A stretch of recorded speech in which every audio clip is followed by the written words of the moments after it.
Magandang hapon po. Meron po tayong gagawing cellphone dito. Tecno Spark. Ayaw mag-charge. Samahan nyo ako sa paggawa sa cellphone na ito.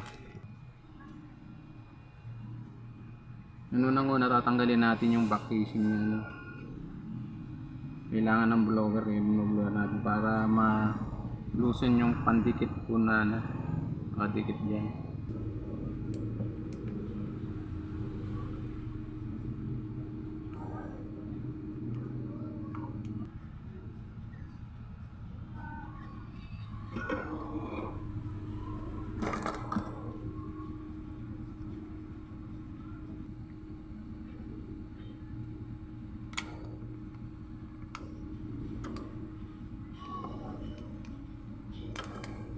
Pagdating dito sa banda rito, dandahan kayo riyan kasi nandiyan yung sensor ng kanyang Dito ba nandito yung sinasabi ko sa inyo na flex.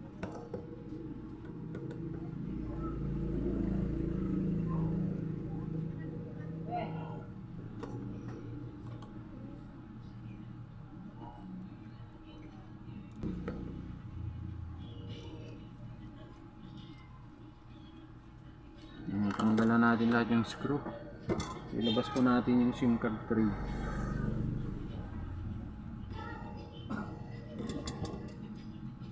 Ayan. Yan, meron siyang isang SIM. Ayan, basta tanggalin natin itong back panel niya para makuha natin yung charging pin.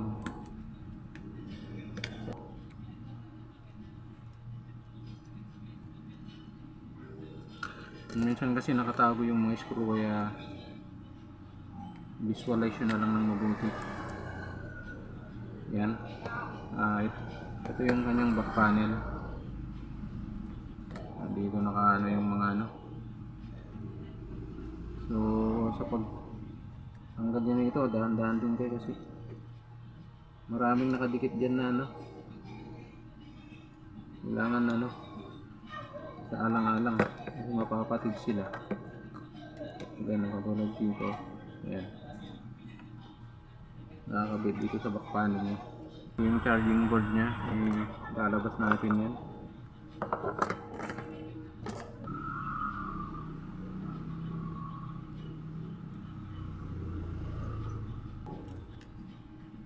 Okay. Palit na charging pin dun sa ito yung pinalit yung ating ipapalit.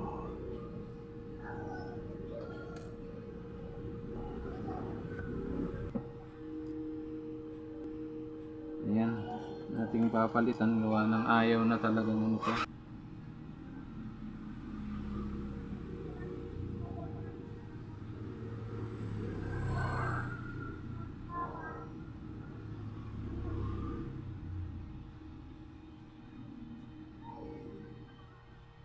Ginagawa ko kasi tinalagyan ko ng LED muna yung mga pin para madaling kumapit din sa circuit board. Madali siyang ihinang pag may LED na to. Gawa ko, nilalagyan ko ng LED. I-prepare natin na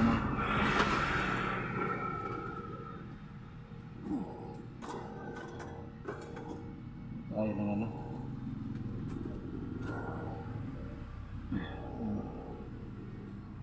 hindi muna natin.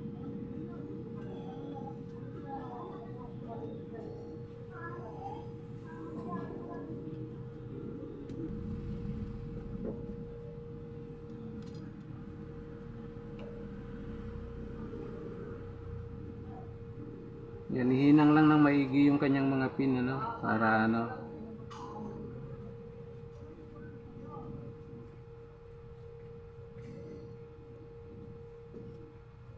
sa iwasan na nagkakadikit-dikit. Ay, lagyan na natin. Subukan natin kung mag-charge siya.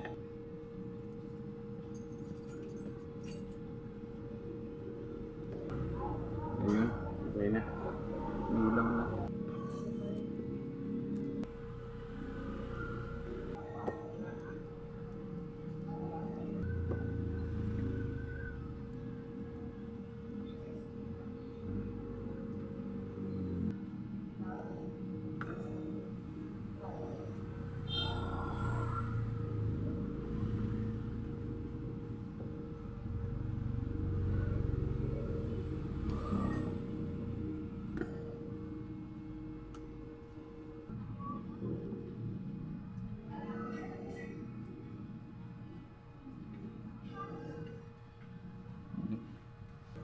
Ayun lang natin saglit kasi charge pa siya.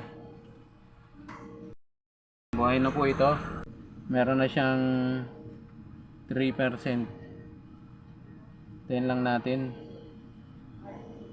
Charge natin muna. Ayan, tapos na itong nakapag-charge na, 6% na siya. Kung ang video ito ay makakatulong po, paki-share naman po, paki-like po yung aking FB page, paki-follow ako sa Facebook at saka paki-subscribe po yung aking YouTube channel. Maraming salamat po sa inyo.